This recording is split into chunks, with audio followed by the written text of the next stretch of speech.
ఆస్ట్రేలియాలో ఘోర విమాన ప్రమాదం చోటు చేసుకుంది. గాల్లోనే 2 విమానాలు ఒకదాన్నొకటి ఢీకొన్నాయి. ఈ ప్రమాదంలో ఒక పైలట్ ప్రాణాలు కోల్పోయాడు. మరొక పైలట్ సేఫ్గా బయటపడ్డట్లుగా తెలుస్తోంది. వెటర్బర్న్ ఎయిర్పోర్ట్ సమీపంలో బుష్ ల్యాండ్స్లో ఈ ఘటన చోటు చేసుకుంది. వరుస విమాన ప్రమాదాలతో ప్రయాణికులు తీవ్ర భయాందోళనకు గురవుతున్నటువంటి పరిస్థితి కనిపిస్తోంది. ఆ విమాన ప్రమాదం అనంతరం అక్కడ ఉన్నటువంటి పరిస్థితిని ఆర్టీవీ మీకు ఎక్స్క్లూజివ్గా చూపించే ప్రయత్నం చేస్తుంది. యూ కెన్ సీ ఆ విమానం 2 చిన్న విమానాలు ఒకదాన్నొకటి ఢీకొన్నాయి.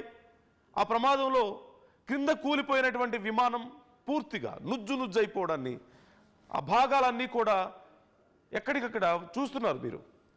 పూర్తిగా విమానం అంతా కూడా నుజ్జైపోయింది. భాగాలన్నీ విడిపోయి దూరంగా పడిపోయినటువంటి పరిస్థితి కనిపిస్తుంది.